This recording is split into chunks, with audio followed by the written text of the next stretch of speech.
Hey guys, welcome back to the channel. And today we're going to be reacting to 6 True Night Shift Horror Story Animated. Like I said on the last one, I'm going to be reacting to horror stories for October. I know October is almost over, so sorry that it's only having two videos so far. Yeah, let's get into it, guys. In 2015, I managed to land my dream job as manager of this really old rustic pub. It was the kind with stained glass windows, ornate bar fixtures, the works. But it was bought up by this big brewery company not long after, and they ended up cleaning house. So within 6 months of getting my dream job, I'd lost it again. Aww. I was desperate. I had rent and bills to pay, so I was ready to work just about anywhere, doing just about anything, for any money at all, really. So I ended up getting a job in this 24-hour off license in the middle of town, and it was my job to work the night shift, 8 p.m. until 6 a.m. This place was really busy, too. Had a cash machine inside, sold really expensive bottles of premium booze, and was mostly a cash business. It was the place that pretty much every single person who went out to drink and wanted to carry on drinking when the bars closed would stop off to pick up a few bottles before they got a taxi home. So I'm not messing around when I say we sometimes had like 7,000 pounds in cash on site by the end of the busiest part of the night shift. And well, I say we, I mean me, as I work that shift entirely alone. So it's Sunday morning, about 5 a.m., and it's just before Christmas. The off license had been extremely busy that night, and we had way more than 7,000 pounds on site. Jeez. Like it had been Black Friday, which in the UK means that it was the last Friday before Christmas. So all the office parties had been in town, spending it up, and they pretty much all wanted booze to go home with, too. There were queues going out the door at one point. Seriously, it was one of the busiest shifts I've ever worked, including in pubs. So by the time it started to quiet down, I was ready to collapse. I remember just sort of resting my head on the counter at one point, thinking I could have actually fallen asleep right then and there. Then I hear the little beep of the door opening. And although I'd rather have flushed my own head down the toilet than serve another drunk customer at that point, I get ready to serve one more person. I look up, and in front of me is this bloke who seems alarmingly sober.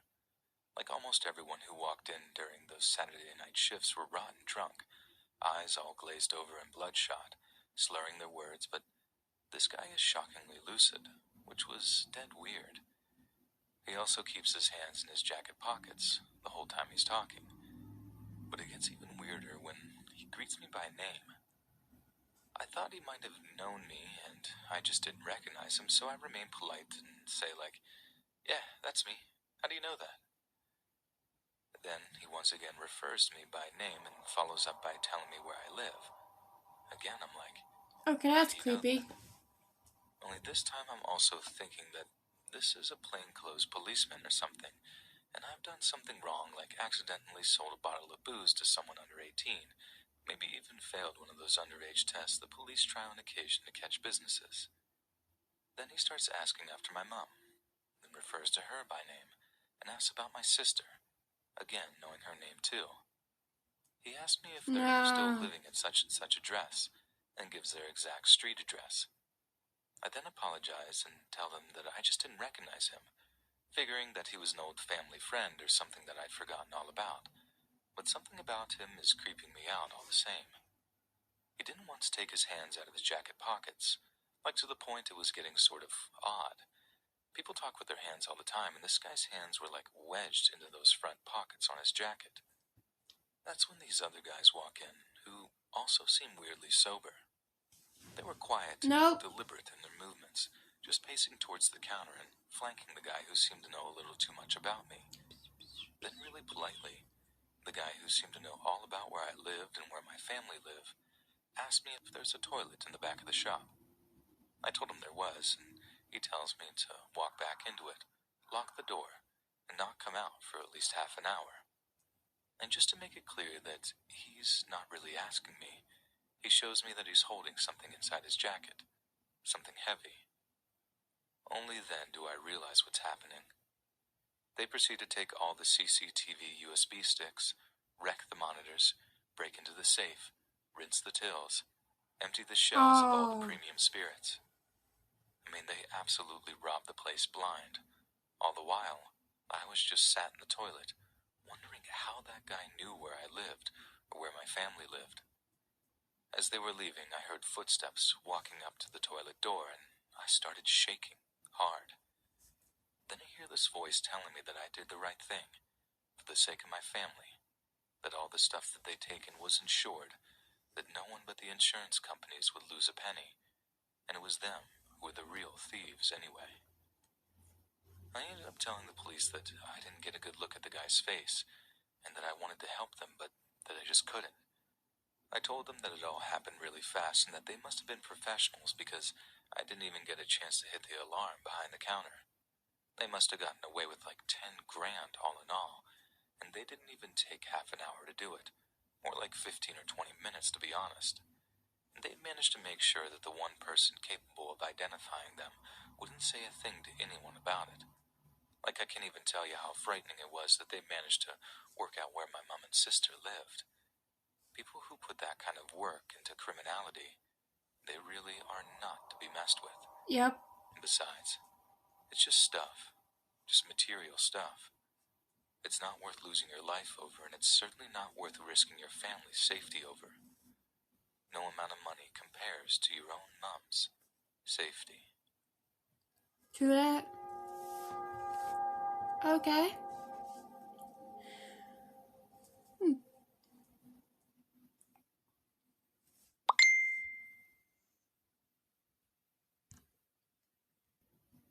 For many years, 53-year-old Robert Wilson was employed at pharmaceutical manufacturer Thornton Ross in Huddersfield over in the UK. He worked the night shift, in charge of site security, and he was darn good at his job too. During his tenure at Thornton Ross, there hadn't been a single break-in or incident of vandalism, and he was well on his way to a promotion to head of security. Robert had suffered some serious misfortune in his time, and was forced to change careers several times during his life. But for the first time in a long time, everything was going well for him, and it seemed his luck was finally beginning to turn. He had a chance encounter with 2 teenage boys earlier last year was all it took to bring his whole world crashing down. At approximately 11 p.m. on January 16th, 2020, Robert was watching the CCTV monitors in the site security office when he noticed 2 shadowy figures wandering around the facility's parking lot. Robert gathered up a colleague by the name of John Badejo, along with another security officer, and the trio went to investigate.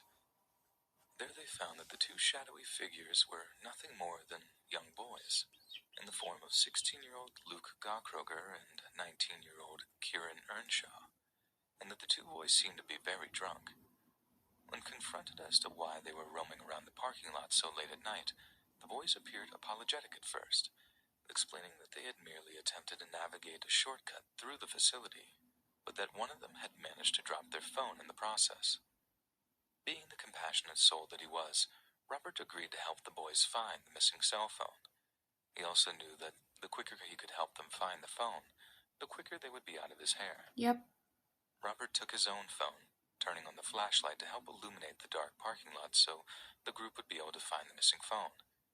In doing so, he happened to accidentally shine the flashlight in one of the teenagers' directions, Kieran Earnshaw, in his drunken state, assuming this was because Robert was making a video recording of him and demanded he turn the phone off.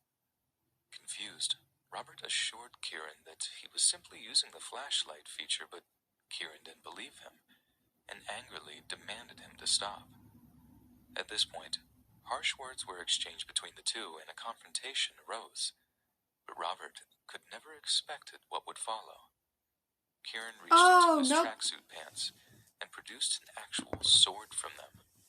Apparently it was intended to be nothing more than a decorative ornament, but Kieran had taken the time to sharpen it and apply grit tape to the handle, turning what should have been a charming adornment into a deadly weapon. He began to attack Robert Wilson with the sword, slashing and striking him with it over and over again. Robert raised his right hand to defend himself, and the strike that followed was said to sever all 4 of his fingers at once. John Badejo watched in horror as his colleague's bloody fingers tumbled to the tarmac below and rushed to his defense. But Kieran was quick and saw John's approach out of the corner of his eye. He turned, swinging the sword hard in his direction, slicing through the thick fabric of his jacket and sending sharpened steel plunging into his flesh. John Badejo backed off, clutching at the fresh wound, while Kieran turned his attentions back towards Robert Wilson, who by that point was attempting to crawl away, mortally wounded. Kieran began hacking away at him again. As Robert's colleagues fled the scene, the blood-curdling scream of their wounded friend echoing around the parking lot as they ran. Kieran's friend Luke then joined the attack, pulling out a knife from his jacket and began to stab the fallen Robert over and over again until he screamed no more. CCTV footage had managed to capture every second of the attack, from start to finish, and the 2 teenagers were quickly tracked down and arrested by the West Yorkshire police. Under advice from the defense attorneys, both pled guilty to Robert's murder. Kieran Earnshaw was sentenced to life with a minimum term of 21 years and 140 days.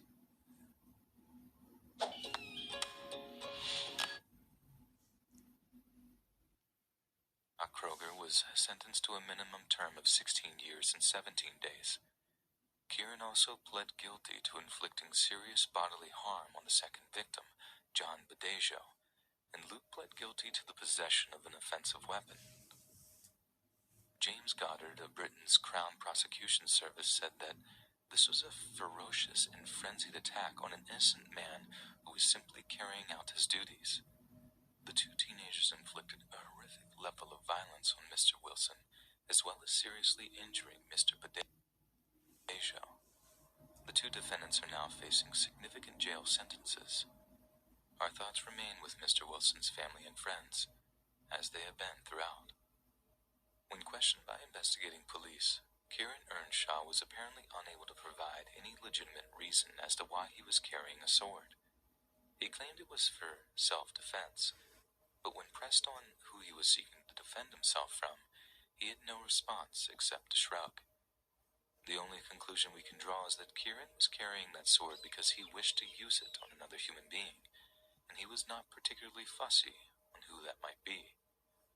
There's every chance that Kieran knew that Robert Wilson wasn't recording him that night, and that he simply chose to feign outrage so he had an excuse to take out that sword and end a man's life. Kieran had been out drinking that day, for hours on end, and was apparently carrying that sword with him the whole time, but he opted to use it at night, possibly because it was the only time he was drunk enough to do so. Yet, is there not something about the dark of the night that brings out the most predatory and violent side of a man? So, the point remains. If Robert Wilson had been working the day shift, if he had been safely inside his own house when the sun had gone down, he might still be alive today.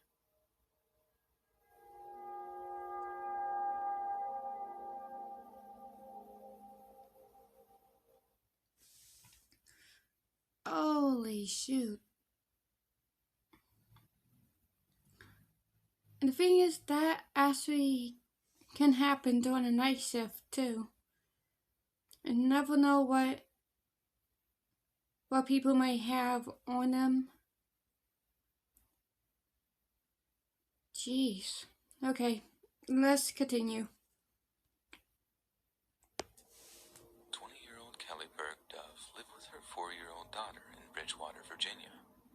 She was a popular young woman, and the single soul in all of Bridgewater seemed to have a bad word to say about her, least of all her loving husband, who she'd been romantically involved with since they were both high school sophomores. She also made a point of keeping in touch with her mother and sisters almost every single day. All in all, Kelly was about as wholesome as a person as you've ever likely to find, and even found the time to work night shifts at a local gas station to help support her family. They weren't exactly strapped for cash, but Kelly valued the idea of making a contribution that would allow them a taste of the finer things in life, as well as squirreling a little of her paycheck away each month for her daughter's college fund. But sometimes Nice. terrible things happen to the most wonderful of people. And on the night of June 18th, 1982, something was about to happen in the sleepy town of Bridgewater that would send shockwaves through the close-knit community. In the night in question, Kelly was working her usual night shift at Harrisonburg's Imperial gas station on South Main Street, Route 11. Kelly had gotten the job because her three sisters had either worked there in the past or were still currently employed by Imperial. The employer thought that it would make the girls more accountable for their work, and he was right. Whenever one was sick or couldn't come into work, another would always take her place. And on this night in particular, Kelly was covering for one of her sisters for a little extra college money for her young daughter. Kelly's mom, Rachel, was also a very loving and attentive person, and would often call the gas station whenever one of her daughters was working to check if they needed any food or hot coffee brought over to help them through their shift. When Rachel spoke to Kelly that night, nothing seemed to be amiss. To her, it was just another average night at a mostly quiet gas station in rural Virginia. But little did she know, this would be the last time she would ever talk to her daughter, Oh, as the evening's I don't events like were that. about to take a rather dark and terrifying turn. At around 2:30 in the morning, long after Kelly's mom had retired to bed, Kelly apparently called the Harrisonburg police.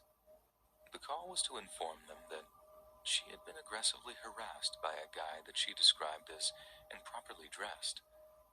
It seems Kelly was far too polite to describe what this male customer actually did in any kind of detail, but it's safe to assume that the implied meaning was that he had exposed himself to her.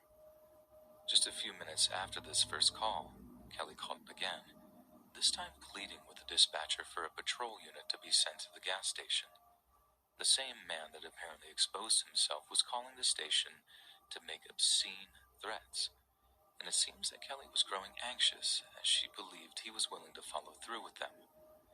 The dispatcher promised to get a unit out to her as soon as possible, and that she should hang tight. However, just moments after the second call ended, Kelly dialed 911 yet again, only this time she was in a complete panic. With a voice that was dripping with fear, she demanded to know how far away the responding officers were, as the same deranged customer had apparently returned and was sitting in a silver or gray Nope. Ford.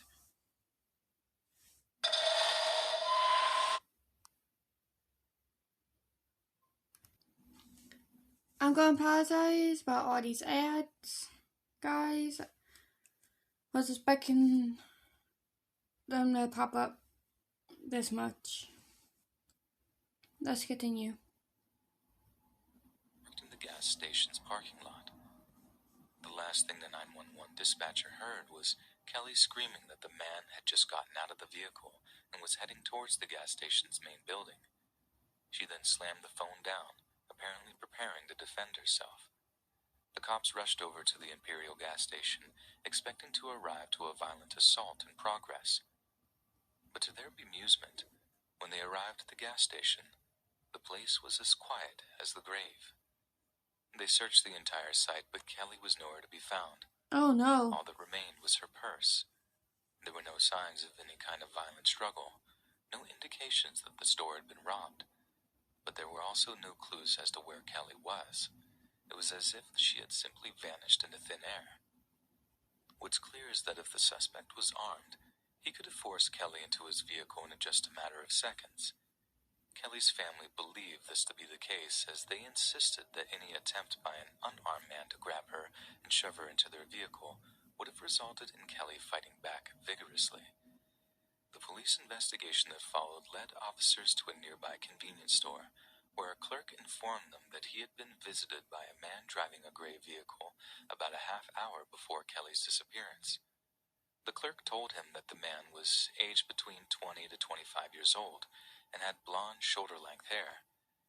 This might seem like an obvious lead, but the cops were unable to track down this man, so no connection between him and Kelly's apparent abduction could ever be made. The police then interviewed Kelly's 3 sisters, who were also employed by the gas station. They were shocked to hear that the obscene kind of phone calls that Kelly had received that night were commonplace, but that no one had ever acted on them, believing them to be from some harmless old pervert whose bark was louder than his bite, so to speak. They also didn't entirely believe that the man that had harassed Kelly that night was the same person making the phone calls, as there didn't seem to be anything overly threatening about the lewd calls, while the driver of the silver or gray Ford was obviously aggressive enough to show up to the gas station in person. Yet after news hit that one of the gas station girls had apparently been abducted, the phone calls seemed to stop entirely for a while, only resuming around 6 weeks later when this apparently harmless old perv called and made lewd comments to one of the gas station's new hires. This could well be because whoever was making the calls simply wasn't involved in the abduction and didn't want to implicate themselves as a suspect in such a violent and disturbing crime. But it also could be because the same person who made the calls was satisfied with abducting Kelly and didn't feel the need to make another call, not until the same hunger resurfaced in them around a month and a half after the fact. When local media outlets contacted Kelly's parents regarding their daughter's disappearance, they gave a rather shocking answer to some very probing questions. When asked if they had any idea who might have kidnapped or harmed their daughter, and if this person might be a member of the local community, Kelly's parents unequivocally answered in the affirmative. Although the police had asked them not to publicly speak the man's name, they believed her abductor had been someone Kelly had gone to high school with, someone who had a long history of indecent exposure and making obscene telephone calls, and according to Kelly's sister, also drove a silvery gray Ford. But surely if Kelly had known the man personally, even just by association, she would have named him one of the 3 911 calls she made leading up to her abduction. But it's also very possible that this person had either obscured their face somehow, or Kelly had simply not recognized him given that they had both graduated some time ago. There's also the possibility that Kelly was so terrified that she just failed to mention the man by name during one of the calls. Either way, the police obviously found the possibility of this man being the culprit so plausible that they asked Kelly's parents not to use his name publicly. Yet despite this, he was never charged with any crime, as there was simply not enough evidence to attempt any kind of conviction. There were several other suspects in the case, and authorities were sure to question all of them. But at a time when CCTV cameras and DNA evidence were still just technological pipe dreams, actually placing a suspect at the scene that night was all but impossible. For all intents and purposes, the person who showed up at the Imperial gas station that night was a ghost. Someone who showed up, bundled Kelly Berg Dove into a vehicle, and then seemingly vanished themselves. Barely a trace of either of them was left behind, merely a purse and a vehicle description, far too little for the cops to go on to secure a suspect, Kelly, or her body.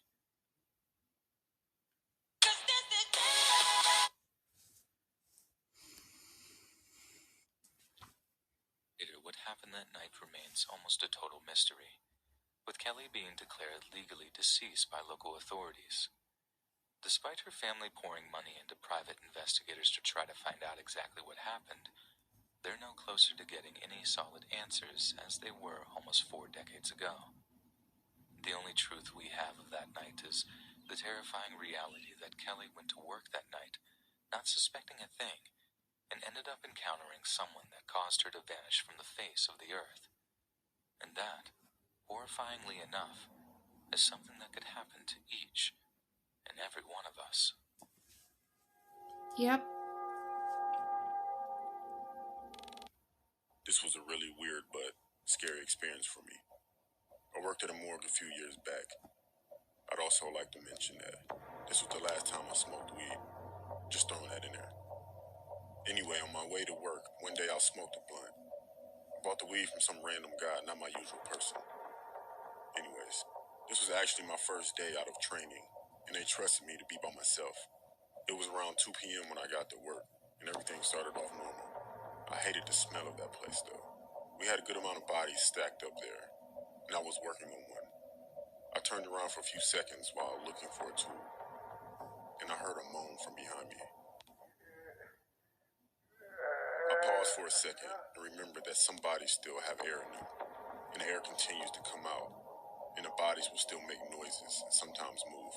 I gathered myself, turned around, and now the man on the table, his eyes were wide open. Oh no! As if he were looking at me. I paused once again and told myself that this is normal. At this point, it's starting to get dark outside, and it starts raining by coincidence. I know this sounds like a cliche horror story, but it really did happen. My anxiety was an all-time high, so I took a break. I had the munchies, so I decided to snack on a bag of chips. Then I heard something in the hallway. I couldn't tell what it was. At this time, I had the sweats, but I wasn't hot, but I was also really hungry. I got up to see what that was in the hallway. Then I heard something. It stopped me in my tracks before I reached the door. I stopped and I thought, I'm here by myself. I got the courage to walk into the hallway. When I turned the corner, I saw one of the bodies standing at the end of the hallway. Nope. I froze and I just stood there. This felt like a scary movie, but at this point I would be yelling for the person to run, but I couldn't move. I thought to myself, am I tripping right now? The body started walking toward me and I backed up. I rubbed my eyes for a few seconds, then I looked back down the hallway and the guy was gone. Again, I stood there for a few more seconds. Out of nowhere, every door in the building opened with force, and at the same time, that laugh again. I ran out of there so fast and called my boss. He laughed at me and came in while I sat in my car. He checked the building and everything seemed normal. I quit right there on the spot. I don't know. Maybe I was blazed, but the fear I felt was real. I know I haven't smoked since then, or ever worked with dead bodies.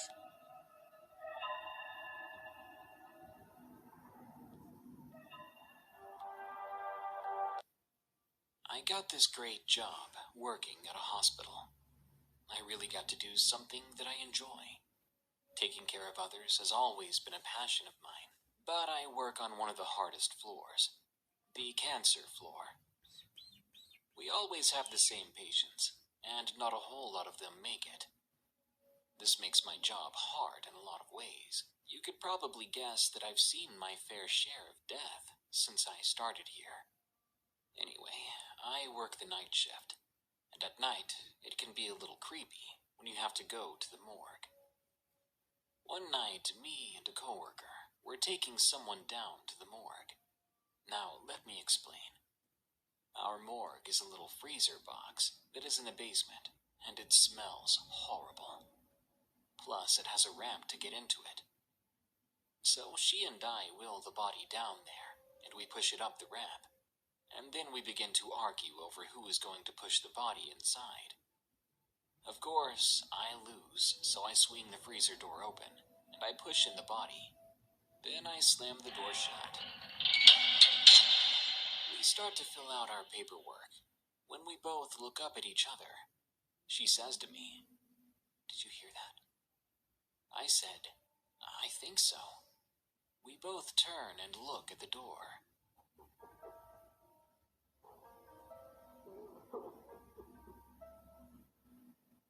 The two of us got cold chills, and the hairs on our arms were standing straight up.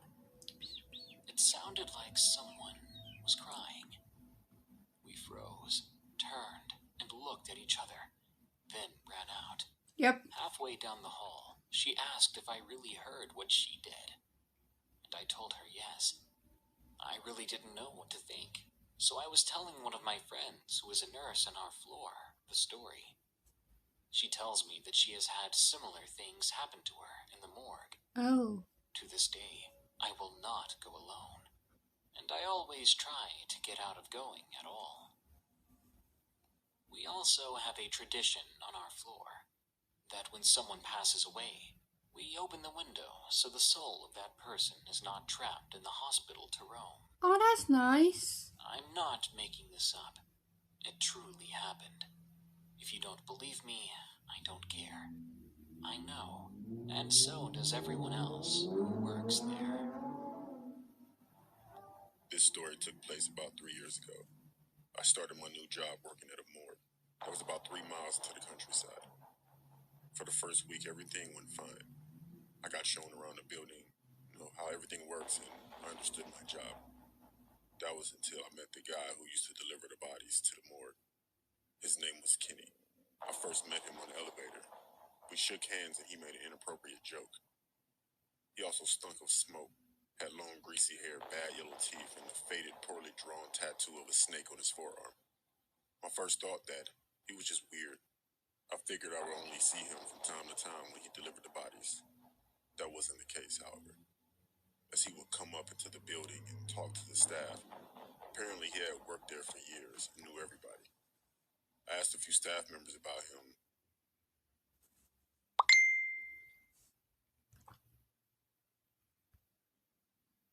And they kind of just shrugged him off as being eccentric. It was like I was the only one who saw through that. He would joke around with most people, but when it came to me, it was like he was a different person. The first time we met, he would make inappropriate jokes towards me. He would joke about the dead bodies that got delivered and make crude comments about the way the people died and actually found it funny. One night, however, I was working on a body when I decided to take a little break. When I returned, I found the body was off the table and propped up against the wall. I almost had a heart attack. And then Kenny jumped out from the corner, screaming and grabbing my shoulder, shaking me violently. Then he stopped and laughed, telling me how good he got me, and my reaction was hilarious. This was the last straw, and I had enough and reported this to my superiors. My complaint was backed up by the footage from the CCTV cameras. The next evening, as I arrived into work, I saw Kenny walking down the corridor, and he didn't have his weird grin on his face. His look was much more disturbing. He looked furious, like he was a different person. He passed by me while giving me the worst stare I've ever seen. I was told later that he had been fired. I was a little bit surprised. I didn't know what they would do. I didn't know they would fire him exactly, but I was kind of relieved. That night, I finished work around 3 a.m. and got into my car to drive home. As soon as I pulled out, another car started up from across the parking lot and started to instantly tailgate me. Like I said, the building was located in the country, so there were no other cars on the road. At first, I didn't know who this was. I pulled over to see if the car would keep going, but as soon as I pulled over, the car slammed on its brakes. That was when Kenny came running out of his car and over to mine, yanking on the door handle as hard as he could, while banging on the window, screaming for me to get out of the car. I thought he was going to rip the door off and kill me. I quickly started my car back up and drove off as fast as I could. I saw Kenny get into his car. For some reason, he didn't chase me. I'm not sure if his car wouldn't start or he just decided not to pursue me. Either way, I was relieved. I later informed my superior of what happened. I didn't find out what happened, whether the police were involved or what, but I never saw Kenny again after that. Thinking what might have happened if somehow Kenny did manage to open my door keeps me awake at night. Okay, guys. Okay? Oof. The first, I believe this was the first 2 horror stories for this. Wasn't that bad? Of course, getting kidnapped is bad. But the other ones is like, what the fudge? That literally got me to go backwards and like, nah. Jeez. Okay, guys. If you liked today's video, give it a thumbs up. Make sure to comment below what you guys think. As usual, the link to the original video will be in the description below. And if you just joined us for the first time, hit that subscribe button. Once you do, you get the bell notification. Hit that as well so you get notified or when I upload videos like this one. And I'll see you guys next time.